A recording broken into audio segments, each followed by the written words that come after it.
Políticas públicas na proteção animal. Se esse assunto te interessa, não sai daí.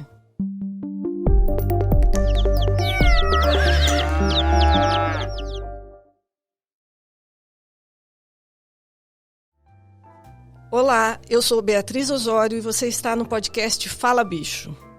Hoje vou receber uma grande amiga aqui, doutora Renata Berman, que vai falar sobre zoonoses, saúde única e vamos falar também sobre políticas públicas na proteção animal. Oi, Renata. Olá, Bia. Muito obrigada pelo convite. Eu espero poder ajudar de alguma forma. É um assunto tão importante. Eu estou ansiosa. Eu não fiquei nervosa nos outros episódios, mas eu estou ansiosa de te receber, porque você é uma pessoa muito preparada, Renata. Então eu preciso te aproveitar o máximo possível. Eu quero te apresentar aqui, peraí. Renata Berman, você mora em Teresópolis desde 2006, você fez biologia na Universidade Federal do Rio de Janeiro, fez veterinária na Universidade Castelo Branco, pós-graduada em clínica médica e cirúrgica de pequenos animais, pós-graduada em dermatologia de cães e gatos com aperfeiçoamento em alergologia de cães e gatos, casada com Carlos Maximiliano, ele é advogado, sortudo. Sim, ele. advogado. E trabalha exclusivamente com dermatologia veterinária desde 2010. Renata, a gente vai falar de um assunto aqui bastante preocupante, né? Que é a esporotricose. Eu vou pedir para o André soltar, são 2 vídeos assim bastante chocantes, mas eu acho que a gente pode partir dessa imagem para poder falar da necessidade, enfim, você vai explicar aí todo o mecanismo dessa doença, né? Pode soltar, André, aqueles 2 vídeos? Bom, esse animal, ele foi retirado do rio por uma criança no bairro Caleme, para vocês perceberem a importância, né, a gravidade da situação. A esporotricose é uma doença transmissível, né, ao ser humano. Eu monitorei durante 3 meses essa família, Renata, para saber se tinham se contaminado, porque eles me pediram ajuda e quando eu fui encontrei o animal nessas condições, né. Infelizmente, ele não tive como tratar, já estava num estado muito avançado. E eu queria que você falasse um pouco também da sua experiência, quando você foi visitar aquela família lá no bairro de São Pedro e saiu de lá aos prantos e me ligou para ver o que a gente poderia fazer para ajudar naquela condição de vulnerabilidade que você encontrou, aquela família e aqueles animais. Sim. Bom, foi uma experiência, assim, eu saí de lá muito emocionada, muito tocada, né, com a necessidade deles até de conhecer o que estava acontecendo ali, né, a gravidade do que estava acontecendo ali. Era um casal muito humilde, com 3 gatos que eles acolheram na rua, os 3 com esporotricose. E eles cuidavam desses gatinhos e a mulher do dono da casa se contaminou e generalizou a doença. Então, ela foi encostada no trabalho, né? Ela perdeu o emprego e foi encostada mesmo, não perdeu, mas deixou de trabalhar. Entrou num quadro depressivo enorme, ela procurou atendimento, foi encaminhada para a Secretaria de Saúde, Vigilância Sanitária, enfim. E ela ganhou a medicação para se tratar, mas a medicação para os gatos, não. Na época não forneceram? Na época não forneceram. Hoje a gente já tem esse cuidado, já conseguimos convencer a Secretaria de Saúde. Sim, na época não era essa situação. E o que me comoveu é que eles estavam fazendo tudo para salvar os gatinhos, porque a solução que ofereceram foi de sacrificar, né? A família. O casal estava fazendo tudo para salvar os gatinhos, animais. Os 3 gatinhos. Mas uma situação muito precária. Faltava na casa saneamento, né? Não tinha limpeza, faltava comida. Ele me levou até o fogão para me mostrar o que tinha e realmente não tinha nada. Eu lembro que você fez, inclusive, arrecadou cesta básica, você tentou resolver a situação dos animais, mas também da vulnerabilidade do casal, né? Isso. E na época, né, ele adiou algumas vezes a consulta comigo, porque não dispunha do valor. E quando eu cheguei lá, que eu olhei aquela situação, né, eu falei, olha, você não me paga nada, né? Você usa para comprar medicação para os seus animais e a gente vai ajudar. E aí eu saí de lá e te liguei. Né? Os animais, um deles não era tão acometido quanto os outros, mas os outros dois eram como esse vídeo. Né? Não estavam com bicheira, né? Com miíase, mas eram animais muito debilitados, muito cheios de lesões. Né? E como medicar esses animais sem se ferir, sem ser arranhado? O trato com gato a gente sabe que não é fácil. É uma questão muito delicada a esporotricose, mas você conseguiu tratar os animais e a família foi... Eles conseguiram se curar? Então, ela se curou, né? A gente conseguiu doação durante um bom tempo, tanto de medicação quanto de alimento para eles. E 2 gatos faleceram. Porque quando você chegou já estava num estágio avançado. Era muito ruim a situação. Eles estavam, inclusive, com uma magreza extrema, muito debilitados. Mais um a gente conseguiu, junto, ajudar e eu acho que está aí até hoje. A esporotricose é uma zoonose, ou seja, que ela é transmitida do animal para o ser humano.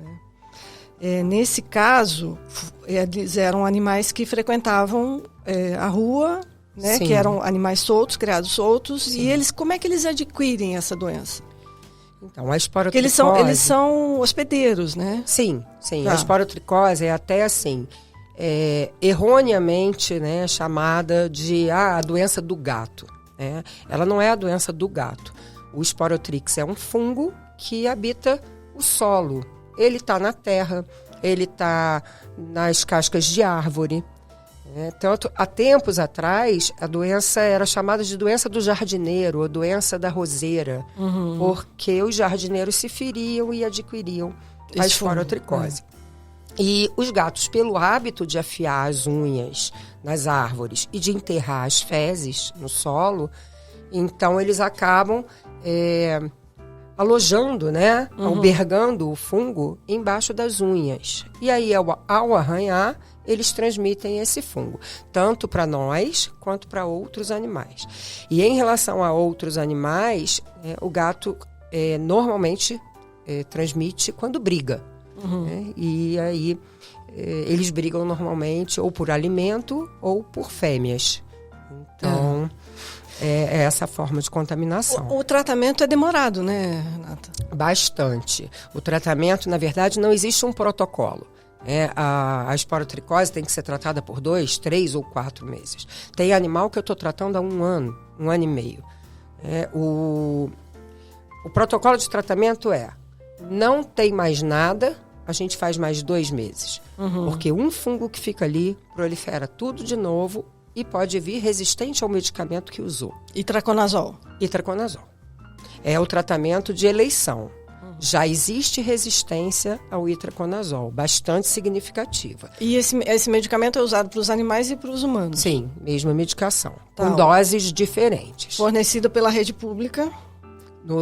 Agora sim, né? Sim, para os animais já faz um tempo que a gente conseguiu essa vitória, né? Conseguimos explicar para os membros lá da Secretaria de Saúde que os animais precisavam ser tratados e muitas vezes os tutores não tinham, ou até protetores, né? Isso. Não tinham condição financeira de comprar Não é um medicamento tão caro, mas faz diferença para quem... O tratamento é caro. O medicamento não é longo, caro. Né? Mas como que você dá remédio para gato? Normalmente misturado no sachê. O itraconazol, ele deve ser administrado com o estômago cheio. Então, o ideal é o gato estar se alimentando e você colocar na comida. E um sachê é caro. Renata, sobre as zoonoses, a gente existe a esporotricose, a leishmaniose. São muitas, mas as mais... Raiva, mais... febre amarela, são as mais comuns. Criptococose, agora acontecendo bastante em gatos também. Que é um fungo. As lesões, às vezes, se assemelham muito às lesões de esporotricose, mas é outro fungo, é criptococose, é transmitido de outra forma, não tem nada a ver com terra nem árvore. Você fez um estudo sobre uma tese, né? Sobre a esporotricose. Foi uma dissertação da minha pós-graduação, que foi um levantamento... Aqui em Teresópolis. Aqui em Teresópolis. Me fala dele. Isso em 2010, tem muito tempo. E era alarmante. Em 2010 já era alarmante. Era alarmante. Eu fiz o levantamento através dos dados da Unifeso, né, a faculdade de veterinária daqui. Não existe nenhuma outra forma de fazer esse levantamento, porque as pessoas não notificam. Os veterinários não fazem notificação. Então, a partir do momento... Já é obrigatório ou é compulsório ainda? Não, ela é obrigatória, mas ela, ao contrário, ela não é compulsória. A compulsória, a gente pode perder a licença de exercer a profissão se não registrar. Já existe um movimento lá em Brasília para tornar essa notificação compulsória. Sim, já deveria. A gente já está trabalhando fortemente lá para que isso aconteça. Sim. E isso é muito grave, porque a partir do momento que você não tem notificação, você não tem uma estatística. Não tem como cuidar. E aí você não consegue ajuda. E chegou no limite que nós chegamos. Sim. Porque eu li agora, recentemente, que está sendo feito um levantamento muito minucioso e que o estado do Rio de Janeiro está em primeiro lugar em relação à esporotricose. Eu ouso dizer que talvez Teresópolis esteja no ranking aí, pelo menos entre os 3 municípios que têm mais casos de esporotricose. Sim. Me diga aí se você discorda do que eu estou aventando, né? Mas quando se faz um estudo sério desse, está sendo feito por uma universidade, o que ela faz com esse estudo? Ela encaminha para o Ministério da Saúde ou vai para a OMS, para a Organização Mundial de Saúde? Como é que isso funciona? Depende, se você sabe. Sim, depende de onde esse estudo é feito. Se for estudo feito dentro de universidade, as pessoas querem publicar. E pronto. Eu li que vai ser publicado. Mas que vai quem lê essas publicações? Não, então, o que eu li é que esse estudo vai ser publicado e que os envolvidos na proteção animal, né, que não é só cachorro e gato, eles vão fazer esse processo caminhar para que os órgãos da saúde tomem providências, porque o caso é muito sério, né? Nós estamos falando de saúde pública, nós estamos falando de nós vivemos aqui em Teresópolis, em muitos locais, uma endemia, né? E que isso pode sair do controle. Né? E é uma doença... Na minha opinião, Bia, já saiu. Já saiu do controle. Já saiu do controle. Só que... Se for olhar a quantidade de gato abandonado... Sim. Né? Existe muito mais gatos do que cachorro. Sim. O que acontece com gato é que eles se escondem durante o dia. Né? Eles têm hábitos noturnos. Sim. E o que me preocupa como protetora animal, e que sempre me preocupou em relação aos gatos, eu não tenho muita habilidade com gato. Meu marido é gateiro. Mas o que me preocupa com os gatos é que ainda existe a falta de informação, de educação e orientação, e também de punição, que vem pela fiscalização, em caso dos envenenamentos. Né? Aí a gente vai começar a falar de saúde única.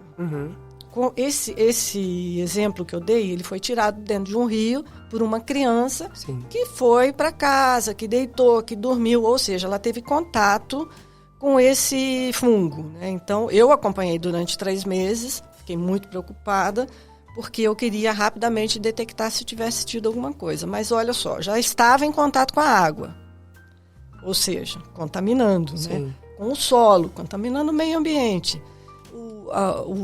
A questão animal e a questão humana. Então, quando a gente fala de saúde única, a gente poderia até colocar aquela imagem da saúde única para as pessoas entenderem um pouco, quando se fala de saúde única, o que a gente precisa pensar em ações, né? Sim.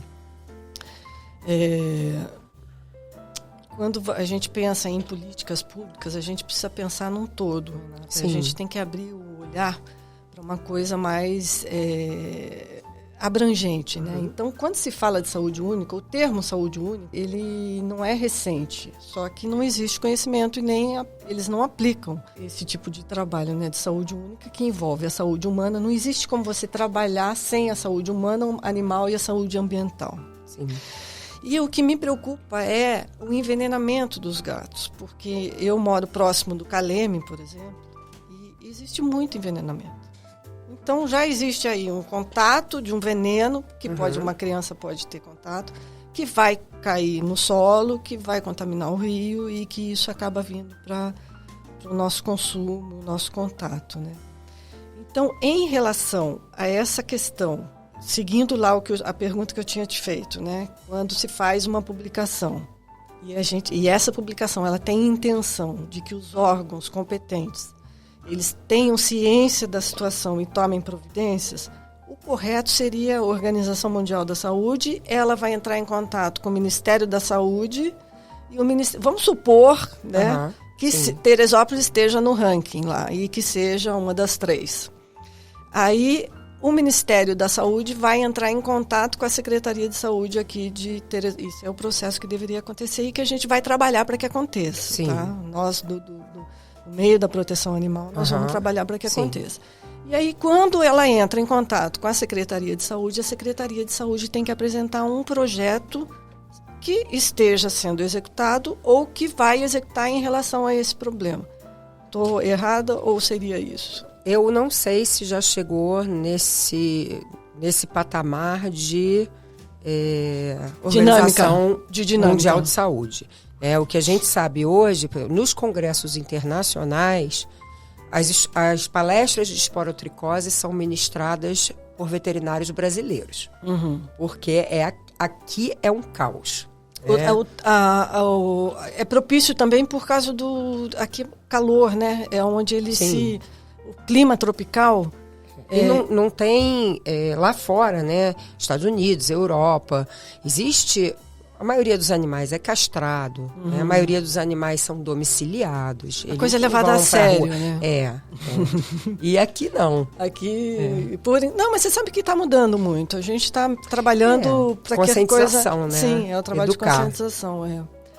Eu queria que você falasse um pouco, Renata, de saúde única no contexto da veterinária, porque...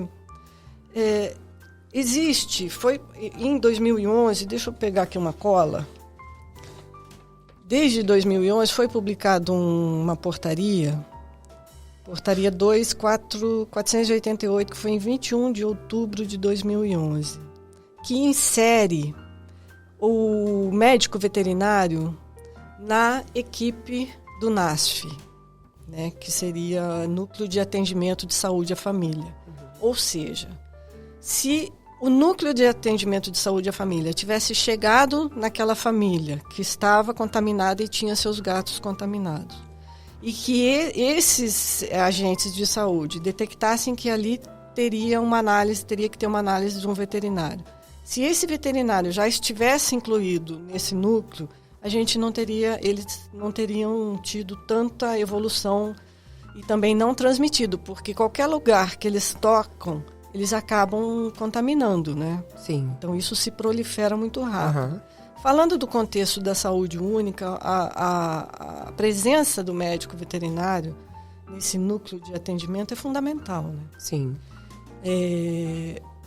Eu tive conversando com o André da Unifeso, e a gente fala sempre sobre saúde única e da presença do médico veterinário. Ele falou, Bia, tem que se sair dessa ideia de que o agente de saúde ele vai para medir pressão e glicose. Sim. E que o veterinário cuida de bicho. E que veterinário cuida de bicho. Não é. É uma coisa muito... E que precisa ter um olhar sério mesmo em relação à saúde humana. Sim. É aquela figurinha que a gente botou ali da saúde única, que tem que abranger todos os 3 setores, né?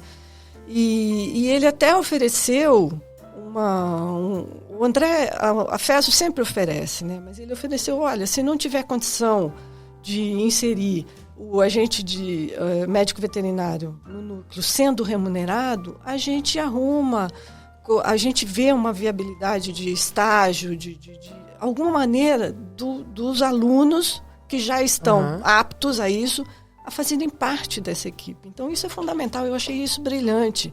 Eu preciso só ter eu preciso ter a atenção da nossa Secretaria de Saúde para tocar esse assunto para frente, né? Vamos tentar aí ver se a gente consegue convencer o nosso secretário de Saúde que realmente isso é um caso muito sério para a gente as falar. Pessoas não levam a sério. Não. Né? Mas a partir do momento que nós podemos nos contaminar, a gente gera um gasto. Sim. Né? Para a saúde, né? Para o município, para o estado. Né? E aí vira uma preocupação.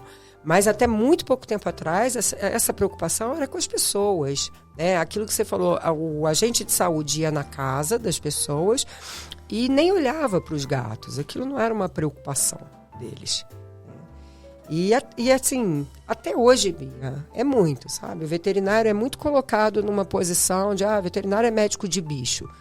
As pessoas não têm a noção da importância do veterinário na vigilância de produtos de origem animal, né? A carne que a pessoa come, o mel que a pessoa come, o leite que a pessoa toma, o queijo, tudo passa por um veterinário. A pesquisa dos remédios, que a grande maioria é testada em animais, tudo passa pelo veterinário. Mas tem muito pouco tempo que as pessoas começaram a dar importância. E a grande maioria não sabe disso. Né? A gente vive num país onde a grande maioria da população não tem acesso à educação, não tem acesso à informação. Então, infelizmente. Mas eu acho que a coisa está mudando. Eu também acho. Obrigatoriamente está mudando em relação à proteção animal, né? Não tem um outro caminho. Sim. Não existe almoço grátis. Essa é uma frase que eu sempre repito. Não existe almoço grátis. O que você está fazendo dentro da gestão pública hoje, ela vai refletir amanhã. A conta chega. Então, eu acho que a gente está, da proteção animal, a gente está assim, nos aproximando, nós estamos nos aproximando muito da política, porque no meu caso, eu percebi que como protetora, eu estava saindo do limite aceitável. Porque você não dá conta, né? Se a gente traçar uma linha, Renata, e colocar o poder público, a sociedade civil e a proteção animal lá no final, mas bem no final mesmo, isso é como deveria funcionar na proteção animal. Quando você inverte essa posição, você joga o poder público lá, bem longe dessa linha, né? A sociedade civil na metade dessa linha e a proteção animal no início, fazendo todo o trabalho. Porque hoje, aqui em Teresópolis especificamente, a proteção animal, quem está com as dificuldades que nós temos, né? Quem está trabalhando na proteção animal para o bem-estar dos animais são as protetoras, né? A grande maioria são mulheres. Sim. Né?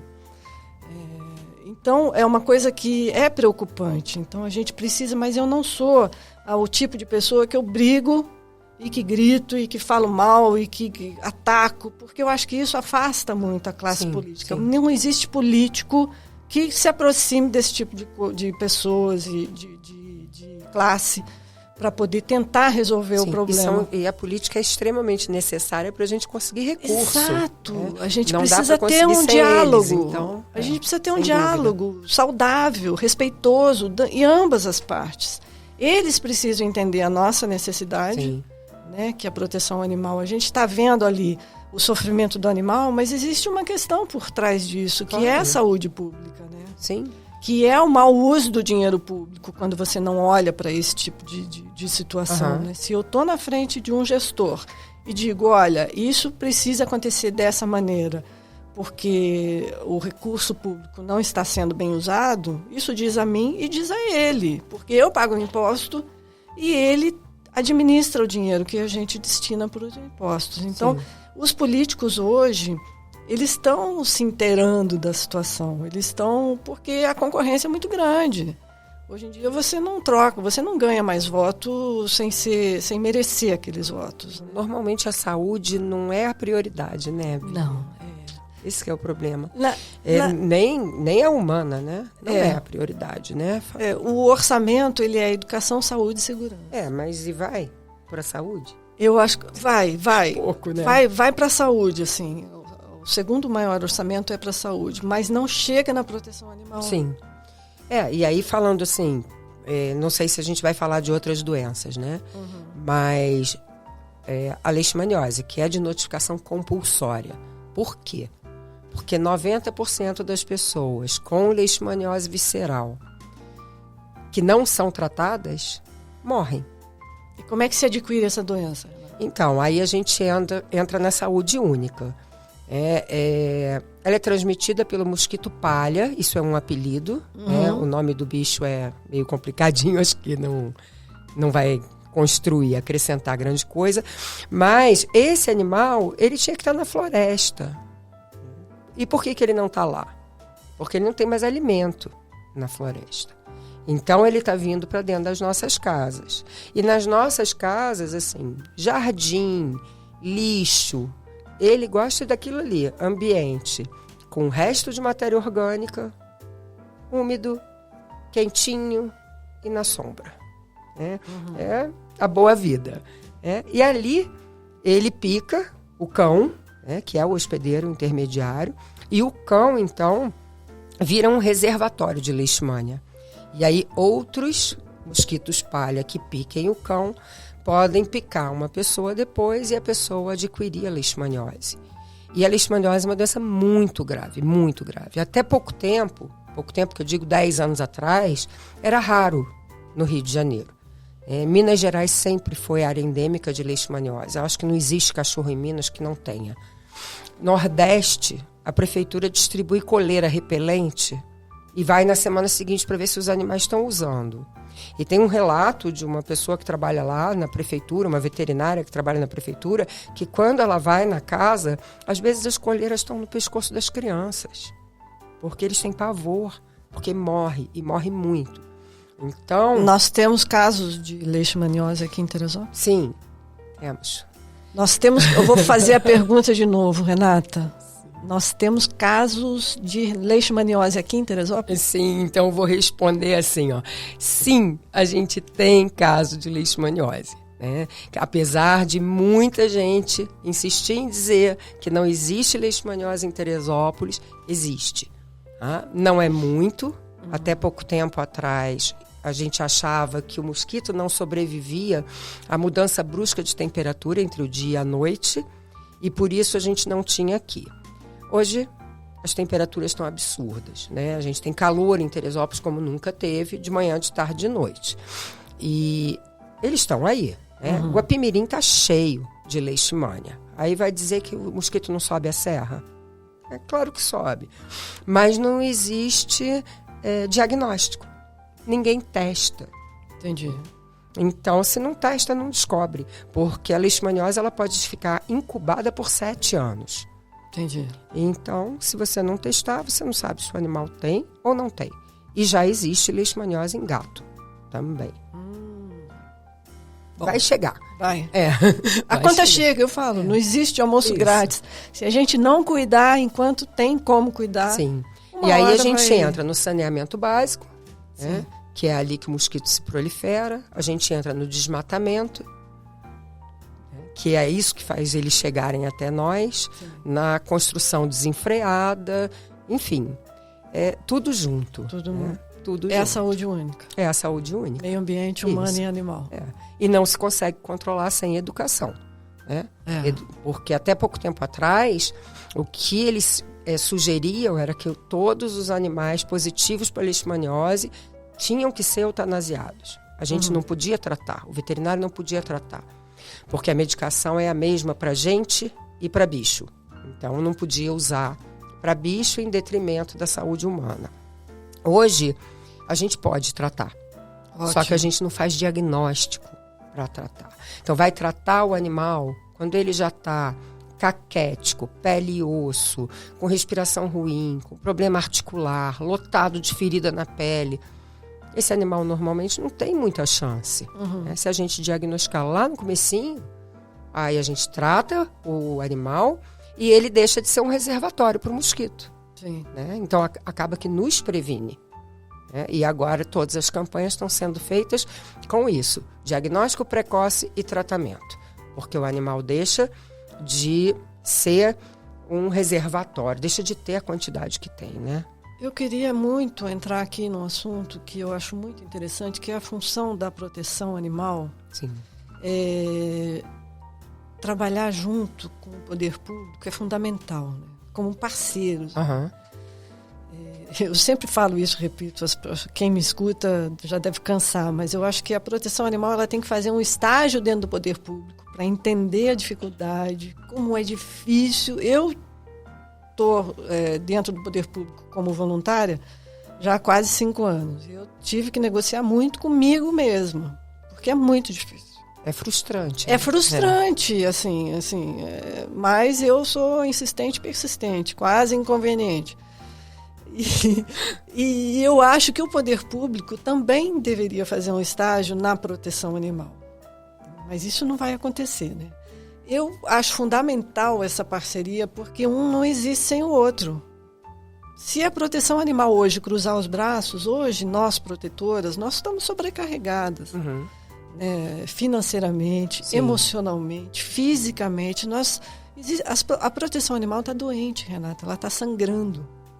E você sabe bem, porque você tem contato com a proteção Sim. animal. Então, quando a gente perde a mão, que eu digo quando eu estava quase perdendo, porque primeiro que quando você salva um animal, você libera substâncias no seu organismo, que é a dopamina, né?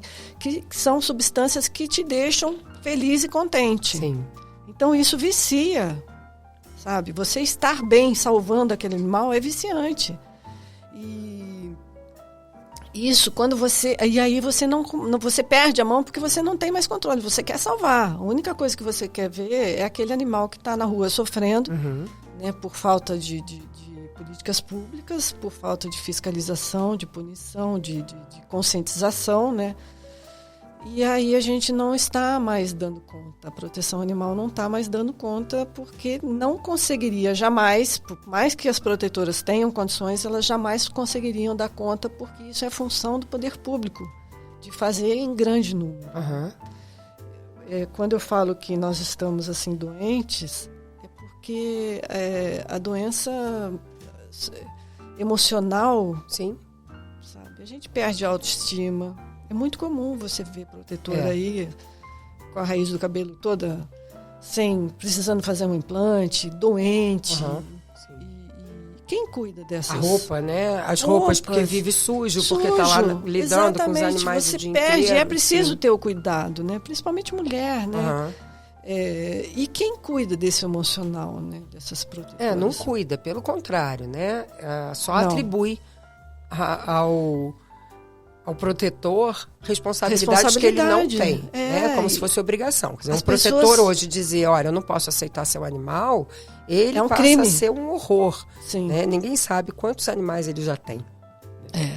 Ninguém sabe. Não é uma preocupação. E jogam para dentro da casa, Sim. quando mora em casa. A gente conhece vários casos. E ofendem aí, mas você é uma ONG, você tem que receber, obrigação. E não é obrigação, né? E muitas dessas protetoras são pessoas simples, sem condições financeiras. A proteção animal, ela sobrevive fazendo rifa, pedindo. A gente pede muito a você, né, Renata? Mas eu acho também, Bia, que óbvio, né, que toda proteção merece remuneração. A gente trabalha para ter um retorno financeiro. Mas quando se trata de zoonose, né? Quando se trata de você ver um animal com uma pessoa que não tem a menor condição de tratar daquele animal, aí não falando só de zoonose, né, mas um animal que está precisando de ajuda. Sim. Eu só atendo problema de pele, né, só pereba. Então, assim, às vezes chega a casos extremos, né, do animal perder pedaços, porque ou por câncer ou por esporotricose, na grande maioria das vezes é a esporotricose. E como é que a gente não vai ajudar? Né? Tem gente que às vezes eu vou atender e chega na casa da pessoa e fala, meu Deus, como é que eu vou cobrar? Né? E às vezes, muitas vezes não cobro. E muitas vezes às vezes a pessoa ficou ofendida, né, por você oferecer gratuitamente, mas eu vou tentando ajudar de outra forma. Você é uma querida, né? Porque todas as vezes que eu recorri a você sempre foi assim, muito gentil, muito certeira, muito objetiva, didática mesmo. Olha, isso e pronto. E todas as vezes que eu precisei assim da sua ajuda, você sempre muito à disposição e querendo ajudar. Se não era no seu caso, você sempre buscava outros caminhos. Eu tenho um carinho enorme por você. Obrigada. E a proteção animal, ela recorre, né, a classe de veterinários. Tem um grupo que nem olha, nem atende, mas tem um grupo que sempre ajuda. Sim, né? A gente tem alguns aqui em Teresópolis, tem, né? E são pessoas queridas, assim, que se sensibilizam com a protetora, com os protetores e com os animais, né? Mas em relação a políticas públicas, assim, hoje Teresópolis, ela está à margem da gestão, né? Nós estamos com 8 meses dessa atual gestão. Eu tive, logo que o prefeito Leonardo foi eleito, ele me recebeu, assim, acho que 2, 3 dias depois, eu passei uma mensagem cumprimentando, solicitando, e ele agendou rapidamente. Assim, Eu tenho uma excelente relação com o prefeito, com o Leonardo. Ele é uma pessoa muito inteligente. É um político populista, né? Eu diria que ele é 80% populista e 20% técnico. A gente tem que equilibrar isso, né? De alguma maneira, porque senão a coisa não funciona. Mas eu acho que ele está aí no início, né, da sua gestão. E quando eu estive com ele, todas as vezes que eu recorri ao Leonardo, ele sempre foi muito objetivo comigo também, e que foram 2 vezes. Uma delas foi para colocar em votação um projeto de lei da saúde única aqui no município. Hoje nós somos o primeiro município do estado do Rio de Janeiro. Eu apresentei esse projeto de lei para o atual prefeito na época, né, o Vinícius, e ele colocou esse projeto de lei e estava na Câmara. E eu fui lá conversar com o Leonardo, explicar, né, do que se tratava, da importância, né, de nós sermos, inclusive, o primeiro município do estado. E ele rapidamente, ele inclusive me disse, olha, semana que vem nós vamos votar na quinta-feira, uma coisa assim, não me lembro a data específica. E ele fez isso. E eu sou eternamente grata com ele. É uma atitude histórica, porque você ser o primeiro município do estado, né, a ter uma lei da saúde única, agora nós precisamos implementar essa lei. Dentro do Conselho Municipal precisa ter um comitê de gestão de saúde única. Aí a coisa vai começar a funcionar. Então, lei por lei, né? Mas é uma lei muito importante, é uma lei que trata do todo, né? E a outra vez que eu recorri ao Leonardo foi para a criação da Comissão de Proteção Animal na Câmara. Ele criou rapidamente também. Então, eu tenho uma excelente relação com ele. Ele é uma pessoa que escuta muito, ouve quais são suas necessidades. E logo que eu estive com ele, assim, ele me falou, não. Eu falei, Léo, eu quero continuar contribuindo, né, com o meu conhecimento, com essa facilidade que eu tenho de articular e tal. Ele se mostrou muito interessado. Ele me disse que gostaria de transformar Teresópolis em referência na proteção animal. Me perguntou até quanto tempo precisaria para fazer isso. Eu cheguei a apresentar a ele, na época, ali naquela reunião, um plano de manejo populacional de cães e gatos. Está aqui. São várias ações que a gente precisa que aconteça, né, para que a proteção animal. Ele se interessou muito. E aí ele tomou posse. Eu já tive com ele 4 vezes.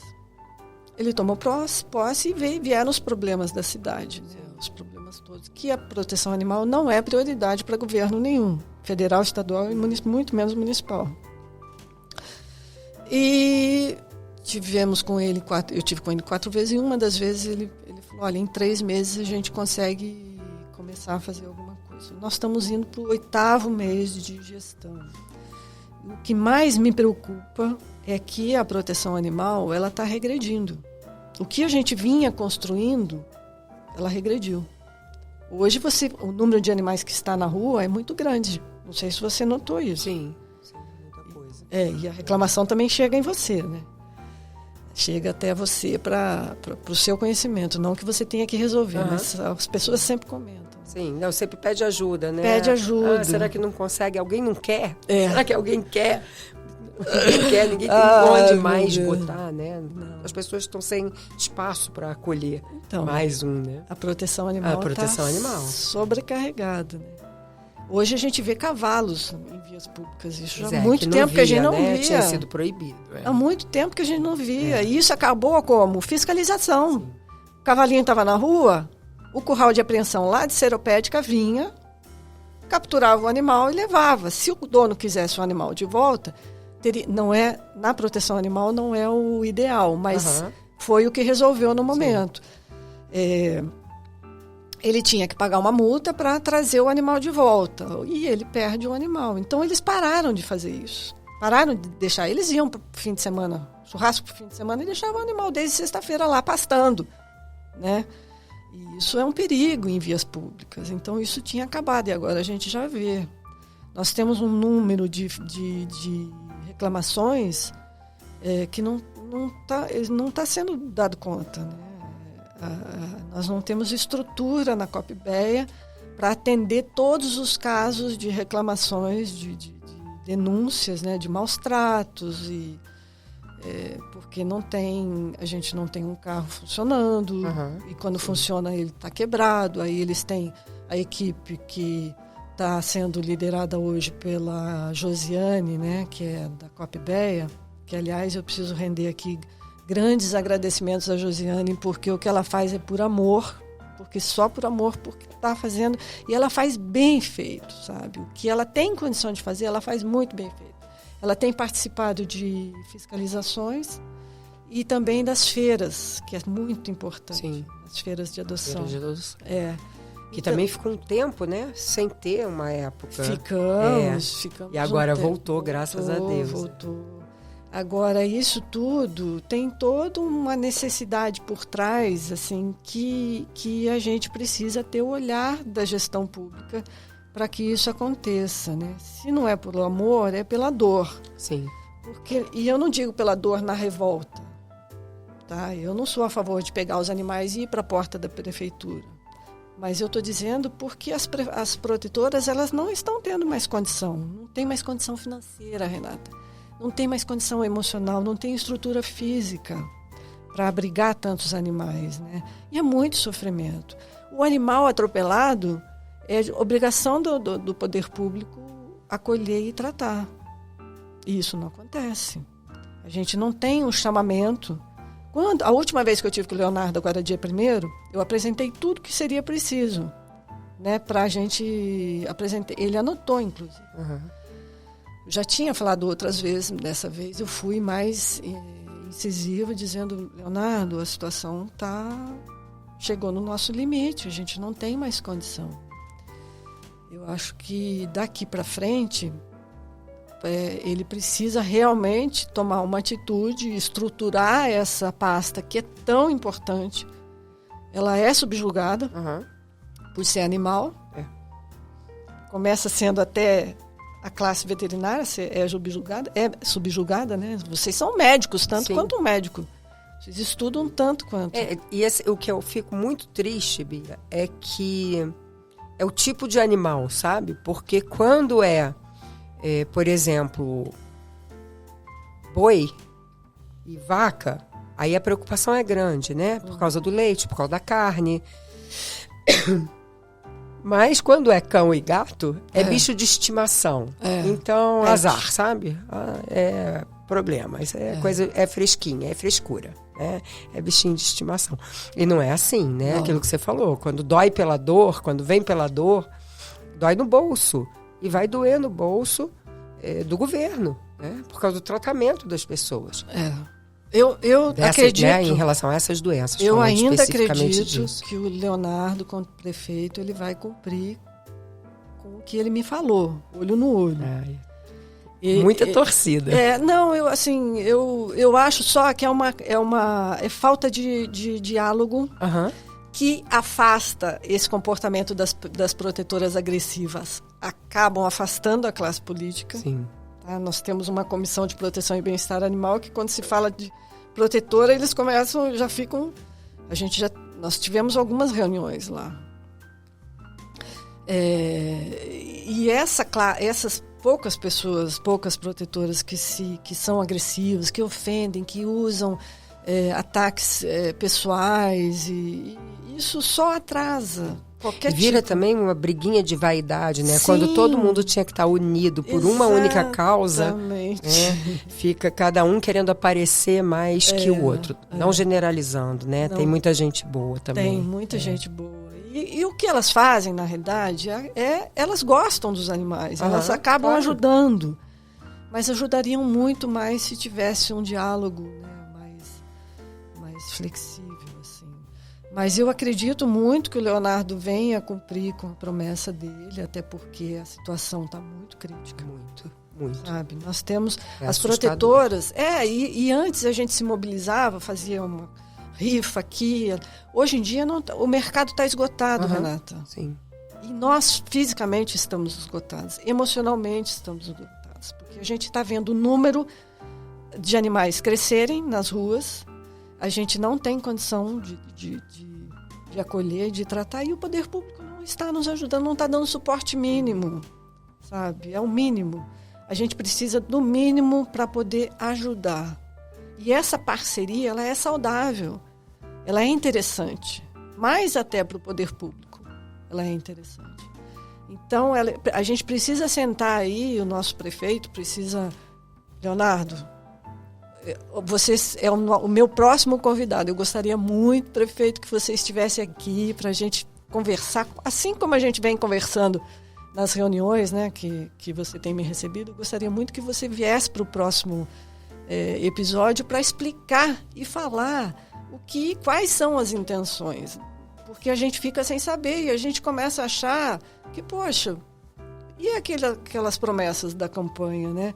Eu vou até pedir para o André colocar aqui 2 prints, que é do plano de governo do Leonardo, dá atenção para a proteção animal. Mas a gente não está vendo, né? Ele tem... Somos Juntos Causa Animal, olha só, acolhimento para os animais, novo centro de triagem animal, convênio para emergência animal 24 horas. Isso é muito importante, Renata, porque quando o animal ele é atropelado, ele está em via pública, ele é atropelado, se ele é abandonado, o que for, é obrigação do poder público dar assistência. O que a protetora faz? Ela vai lá e acolhe, mas ela não tem condição financeira para levar numa clínica. Sim. Muitas vezes, quando o animal é atropelado, precisa de cirurgia, mas ela acolhe, que a coisa mais difícil para o poder público é acolher. Além de não ter local, você ter como cuidar. Então, a gente precisa dessa emergência 24 horas. A criação do abrigo digital, isso eu não sei qual é esse projeto, mas é uma ideia dele, então ele poderia, de repente, implantar ou não. E o núcleo de defesa do bem-estar animal. Esse núcleo de defesa do bem-estar animal, eu acredito que sejam pessoas, né, ligadas à Secretaria de Saúde, que eu acho que poderia funcionar muito bem com o comitê dentro do Conselho Municipal de Saúde, para estudar soluções para a proteção animal local, né? Então, eu ainda acredito que o prefeito cumpra com o prometido, né, com o proposto na campanha, mas nesse momento nós estamos à margem do poder público e com muita necessidade. A gente precisa fazer feira, por exemplo, de adoção. Nós temos um espaço público na Feirinha do Alto que até hoje não foi liberado, e desde dezembro esse espaço está lá.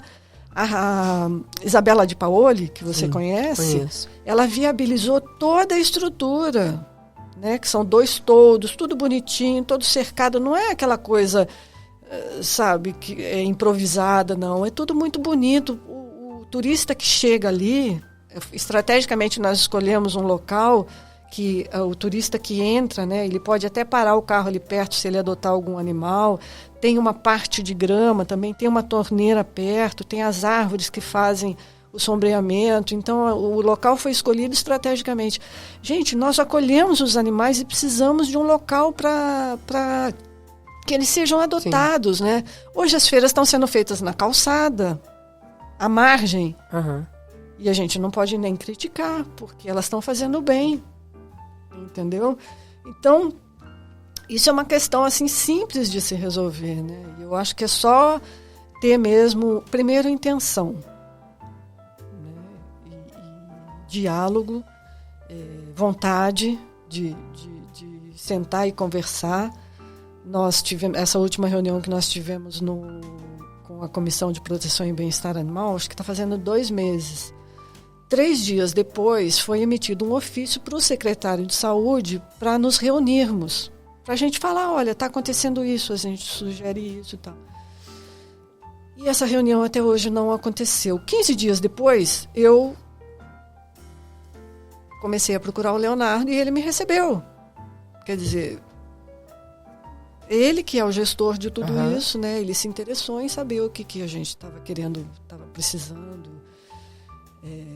Eu entendo as prioridades do município, entendo que a proteção animal não é prioridade em governo nenhum, repito isso, mas agora já chegamos num limite, né? Mas eu acredito que isso vai acontecer e está aqui feito o convite. Eu estou torcendo muito, né? Que faça a diferença. Eu acho que Teresópolis tem grande chance de se tornar referência, né? Essa lei da saúde única, por exemplo, nós sermos o primeiro município do estado. Eu já consegui colocar essa lei no estado, né? A deputada Sara Pôncio, que ela é da comissão animal da Alerj, eu apresentei uma minuta para ela já protocolou, né? Ou seja, a gente já vai ter uma lei da saúde única no estado e Teresópolis é o primeiro município. Aliás, a deputada Sara é mulher, né? Quando é mulher é muito mais fácil de dialogar, né, Renata? Assim, porque as mulheres são mais acolhedoras, né? São mais sensíveis. Não que os homens não sejam, né? Mas elas têm um olhar mais amplo, né? E quando eu cheguei nela, eu vi uma possibilidade de ajuda para a proteção animal. Primeiro porque ela é jovem, mãe, né? Tá chegando na política agora, né? Então eu senti vontade, ela me recebeu rapidamente, eu expliquei todas as necessidades que a proteção animal vem apresentando, né, no âmbito mundial, fora do Brasil também, né? O que poderia ser feito, ela tem me dado muita atenção, inclusive ela tem ajudado o município. Aqui, ela fez uma doação de microchips, né? A gente, quando o Leonardo falou de voltar com as castrações, né, no Castramóvel, eu sugeri que tivesse os microchips, que é muito importante. Eu fiz uma primeira doação através da minha ONG, consegui essa segunda doação pela deputada, né, que sensibilizou também. Microchipar um animal é muito importante, né, Renata? Porque muito. E as pessoas têm que começar também a tentar ler os microchips, sim, né? Porque tem muito animal microchipado, às vezes foge, sim, né? Mas aí ninguém pensa em pegar o leitor de microchip e ir lá ver se tem, mas aí levar numa clínica, né? Mas, e ver mas se eu o acho animal que tem entra aí políticas públicas, sim, e educação, né? Conscientização. O microchip, olha o bom uso do dinheiro público, né? O microchip é uma coisa pequenininha que custa R$10, R$8 se você comprar em quantidades grandes. O animal que vai parar na rua, ele é rastreado, tem um número ali, ele tem um registro, né? E o tutor é encontrado, é localizado, pelo menos é identificado, né? E aí ele vai ter que responder por que o animal foi parar na rua. Então isso inibe o abandono. Claro. Inibe gastos, inibe daquele animal ser atropelado e o poder público ter que arcar com o custo do tratamento desse animal, né? Se evita muita coisa. O governo federal lançou o Pro Patinhas e o Sim Patinhas, são dois programas, né, de identificação dos animais, né? E agora o chamamento público já deve estar saindo agora. Eu acredito que o mês que vem vai sair para os municípios. Eles vão destinar recursos, microchips, né, treinamento. É uma coisa muito bacana que está acontecendo lá. É uma protetora que está na coordenação, né, desse projeto, a Vanessa Negrini. A gente tem contato, assim, a proteção animal, a gente se identifica, a gente vai se conversando e trocando ideias e tal. Então, essa preocupação já está vindo do governo federal, né? E nós, aqui no município, nós precisamos primeiro mostrar que tem interesse de implantar políticas públicas, porque o Leonardo, ele inclusive me deu por escrito que ele tem interesse de implantar um plano de manejo populacional de cães e gatos. Né? E por isso que eu acredito muito que isso aconteça. Eu acredito que ele tem palavra. E que ele entenda a gravidade da situação da proteção animal. Então e vai ter agora esse chamamento, né, lá vindo do governo federal, e eu propus que se fizesse um estudo lá no CALEM, a Unifeso está me ajudando para fazer um levantamento. Fizemos lá, colocamos o castramóvel, só saímos de lá com mais de 90% dos animais castrados, porque você não pode. Você sabe como é que funciona essa questão da castração, né? Você chega no bairro, aí você vai fazer uma busca ativa, não basta só estacionar o castramóvel lá, você vai fazer uma busca ativa, que aí entra muito o olhar da equipe do NASF, né? A gente chega na vulnerabilidade, chega em várias situações, né? Não é só procurando cachorro para castrar, cachorro e gato. Fazemos no mínimo 90% daquele bairro e depois vamos para o bairro vizinho. Isso tem que ser numa dinâmica, não pode ficar muito tempo parado. Porque se você castra 30 cadelas, você sempre tem que dar prioridade para as fêmeas. Castrar macho só depois, quando a coisa estiver equilibrada. Isso para o bom uso do dinheiro público. Sim. Então, mas em relação à esporotricose, especificamente, a prioridade deveria ser os gatos machos. Machos, né? Mas, que normalmente os gatos também ficam para a segunda opção, né? Mas os gatos sempre Primeiro os primeiros cachorro, cães, né? Os gatos sempre são renegados, mas quando a fêmea não está no cio, eles não brigam, né? Mas podem brigar por comida, por né? outra coisa, por comida, exatamente. Mas ele entra num segundo plano de castração, o macho, rapidamente. Você faz uma passagem pelo município, castrando primeiro as fêmeas, e depois você vem fazendo fêmeas e machos. Então você tem que fazer bairro vizinho e num período rápido. Você não pode parar, você não pode ficar parado, com o castramóvel fechado lá, seja lá por que for. Tem que acontecer, porque você castra 10 fêmeas e tem 2 procriando. No bairro do Fischer, por exemplo, que foi o primeiro bairro que o castramóvel nessa gestão foi colocado em prática, né? 2 cadelas no cio, grávidas, ficaram para lá. Uma protetora acolheu, né, a Gianete, que faz um trabalho ali, tem um local ali no Fischer. Ela acolheu e deu o destino, castrou a fêmea, né? E outra coisa que a gente está com dificuldade, a gente não tem castração. As protetoras, nós estamos sem suporte de castração. E aí a gente faz o quê? Nós que fazemos o trabalho, né, a gente tem que pagar. Então, esse olhar a gente precisa ter. Eu acho que eles não estão dando esse olhar porque eles não têm conhecimento do assunto. Sim. Não é nem por... Até de zoonose, Bia. Porque, assim, eu tive dificuldade. Quando eu peguei meu primeiro caso de leishmaniose, que é obrigatório notificar, apesar de muita gente não notificar, eu tive dificuldade de notificar. Sim. Porque ninguém sabia. Eu lembro que você foi lá e a menina que te atendeu, ela não sabia. Não sabia, e a prefeitura me mandou mandar um e-mail, eu nunca tive resposta desse e-mail. E você depois me passou o passo a passo. Sim, eu fiz através da Secretaria de Saúde do Estado do Rio de Janeiro. Do Estado do Rio de Janeiro. O município não tinha. Não tinha. E através da Secretaria de Saúde, eles encaminharam, então, o meu contato para a Fundação Oswaldo Cruz. E a Fundação Oswaldo Cruz veio a Teresópolis. Sim. E aí, numa rapidez, Bia, assim, em uma semana, eles estavam aqui com a equipe inteira da Fiocruz. Porque é uma questão de saúde, exatamente. Renata. E nós fomos na casa da tutora, agora responsável, e todos os animais dela foram testados. Então, algumas pessoas acompanharam, mas... Se você tivesse desistido.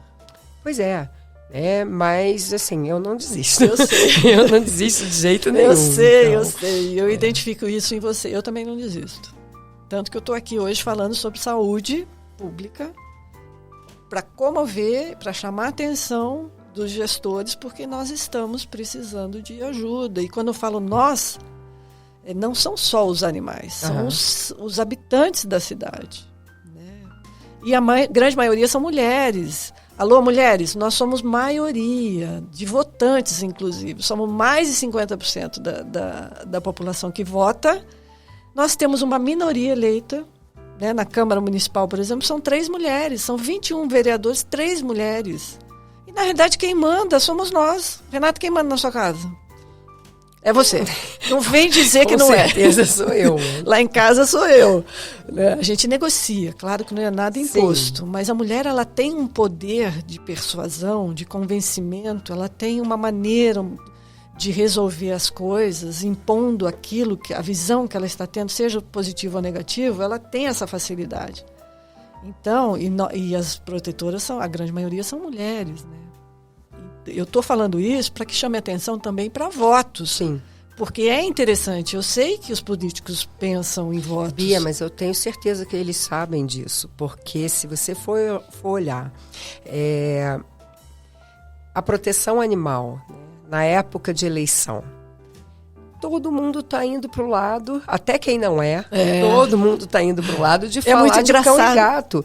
Porque traz muito voto. Se você pegar uma protetora aqui de Teresópolis e olhar a quantidade de seguidores que ela tem em rede social,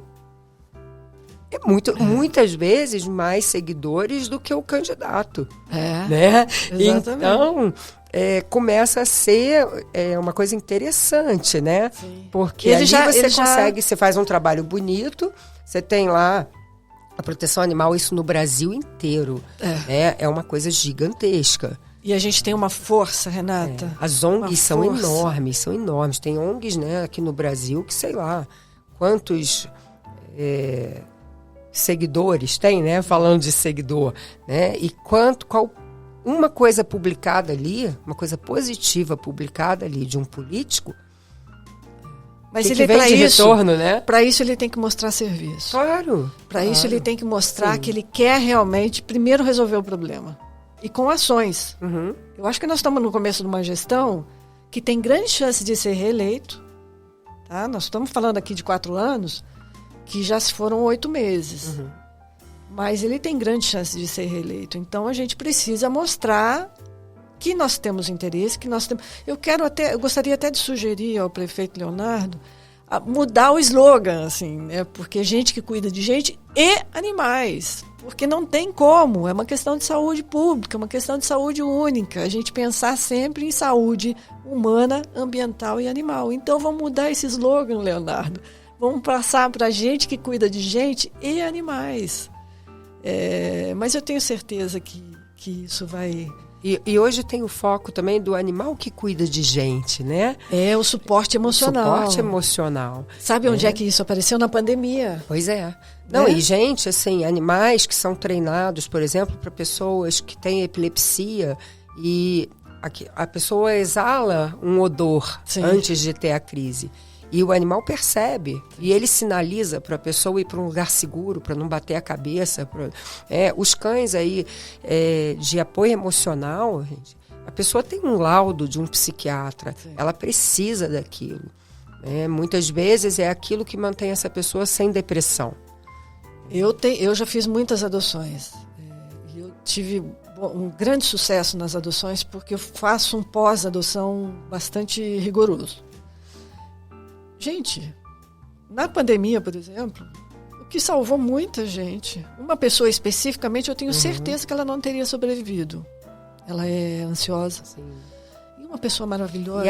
Assim, a gente vive numa cidade que tem muitos idosos, né, Bia? Uhum. Às vezes a única companhia que o idoso tem é o cachorro ou o gato.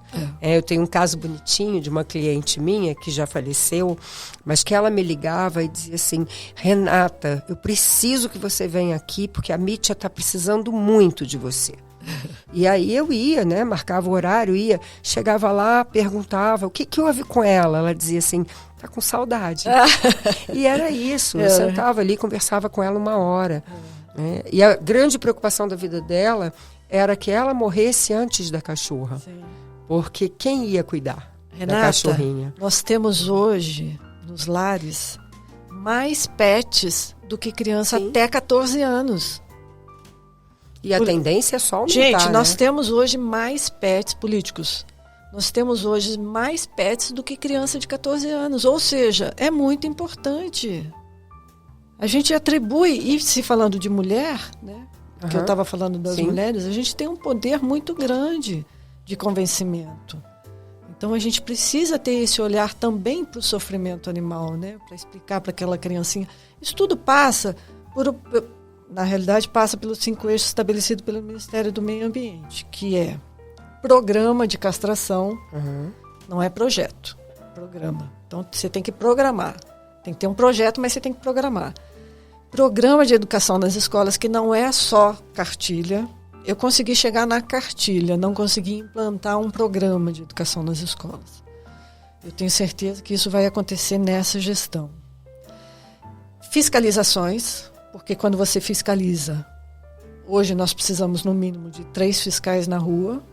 Quando você fiscaliza, você evita e faz o bom uso do dinheiro público, você evita abandono, você evita uma opção de coisas. Eu acho que eu tenho aí tem um slide aí, André, daquela denúncia que foi feita de um animal que atacou uma senhora. Ela foi lá e fez um BO contra a prefeitura, com toda a razão. Então, quando você evita esse abandono, você evita esse tipo de coisa. Isso tudo está dentro da fiscalização, do resultado de ter uma boa fiscalização e leis, né? A gente tem que ter leis que funcionem. Feiras de adoção, que está acontecendo muito por conta da Josiane, porque eu preciso reconhecer que ela se empenha muito. Ela, inclusive, tem um emocional bastante abalado por conta disso, porque a procura é muito grande. As protetoras acabam ficando chateadas com ela e ela não dá conta de atender, porque ela não tem como atender. Ela não tem como atender. Ela não tem efetivo, ela não tem equipamento, ela não está tendo um investimento, não está tendo um olhar para isso. Ajuda as protetoras. São os 5 eixos estabelecidos pelo Ministério do Meio Ambiente. Ou seja, nós temos que fazer esses 5 eixos funcionarem, até para que as coisas aconteçam de maneira mais justa, né? Renata, você quer falar mais alguma coisa? Um dia a gente fala especificamente das doenças, assim, de... Cada uma, né? De preocupações, assim, que até eu acho, né, que tem que existir uma preocupação do poder público, que é o descarte de carcaças, né, desses gatos. As pessoas enterram no próprio jardim, os gatos Fala mortos. Disso, que isso eu esqueci, é muito importante. Então eu vou falar especificamente da esporotricose, né? As etapas importantes, não vou detalhar nenhuma delas, mas vou falar.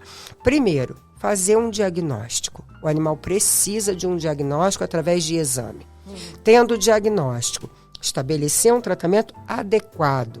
Sim. Não vai tomar tantos meses, não. Dose certa, pelo tempo necessário, acompanhamento desse animal. É nossa responsabilidade como agente de saúde. Sim. Né? Somos agente de saúde. Terceiro, caso o animal venha a óbito, educação do tutor. Ele tem que saber como manipular o animal, como se proteger de uma arranhadura, como administrar uma medicação. Ele tem que conhecer a doença e aí também nos cabe, nós veterinários, ter paciência, que muita gente, né, às vezes fala, seu animal tem isso, partindo do princípio que a pessoa conhece a doença. Muitas pessoas não conhecem. Não, a gente tem que explicar o que é, como transmite, o que pode acontecer. Né? Cabe a nós, agentes de saúde. Né? E no final de tudo, o animal morreu. E aí? A grande maioria, enterra no próprio jardim.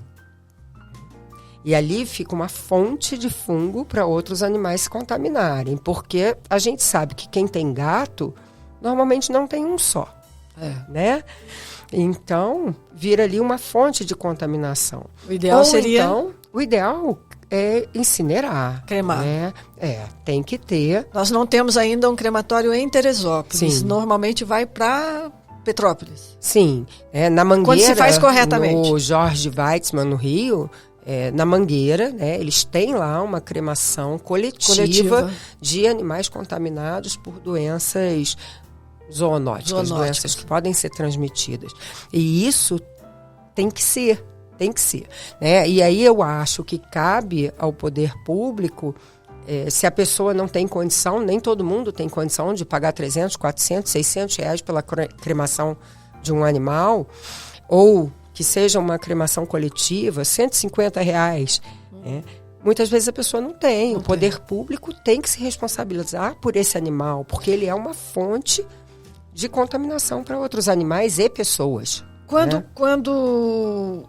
por exemplo, o órgão público, a Secretaria de Saúde, as zoonoses, acolheu esse animal, precisou ser eutanasiado com esporotricose, ele incinera, o processo seria mandar para um município que tem a cremação, e isso tudo gera um documento. Sim, até porque então isso o ideal tem que estar é registrado. Se eu quiser hoje ir lá na Secretaria de Saúde e perguntar quantos animais foram incinerados com esporotricose. Não sei. Se existe esse documento. Porque a partir do momento que o médico veterinário não notifica, a prefeitura às vezes não sabe do que morreu. Sim. Vamos pensar assim. Porque a prefeitura chega lá, ou a vigilância, ou a Secretaria de Saúde, ela vai olhar a pessoa. A ferida do animal, normalmente eles não olham para o animal. Eu acho que isso a gente consegue reverter. Então, deveria ter um descarte, eu né? Tenho certeza que o secretário de Saúde, o Fábio Galotti, ele vai entender a gravidade da situação. Eu vi isso outro dia. O guarda-chuva da Secretaria de Saúde é muito grande, mas precisa ter esse olhar porque ele amplia. Sim. Né? Ele se estende. É uma questão de saúde única. Sim. Né? Em relação a essa questão da cremação, é muito importante a gente falar sobre isso, porque isso precisa ser exigido. Sim. Lá em Vassouras, por exemplo, eles também não têm. E Vassouras é área muito endêmica de esporotricose. Teve uma época, não sei se hoje em dia ainda está assim, que todos os animais acolhidos pelo poder público, eles fizeram um convênio com a faculdade de veterinária de Vassouras. Esses animais, então, eram acondicionados num freezer para quando tivesse não sei quantos animais, fazer uma cremação coletiva. E também existia um convênio com esse crematório, para não ficar muito oneroso também. Então, era isso que eu queria complementar. Eu tinha esquecido, se você não lembra, depois a gente ia se arrepender. Renata, eu quero te agradecer muito. Eu que agradeço muito, é sempre bom. Os microfones nos separam. Um pouquinho. Sempre ajuda, sempre ajuda. Eu acho que o papo foi descontraído, tem muita coisa para falar. Hoje eu estou abrindo uma série de vários programas que eu quero falar especificamente de cada questão que a gente vem vivendo aqui em Teresópolis. Não só para mostrar quais são as nossas necessidades, mas também para dar um norte para o poder público, né? Apesar de ter um plano que eu já apresentei ao prefeito e ele tem intenção. Mas ele será o nosso próximo convidado. Eu tenho certeza que o prefeito vai vir aqui falar sobre saúde única, falar sobre proteção animal e dos seus projetos aí que está em andamento. Muito obrigada, Renata. Estamos torcendo muito para isso acontecer. Eu que agradeço muito. Obrigada. E você que está aqui com a gente assistindo esse episódio, curta, comente, compartilhe, deixe sua pergunta, siga nossas redes sociais. A sua interação é muito importante para a gente continuar com esse trabalho aí divulgando. Até o próximo episódio.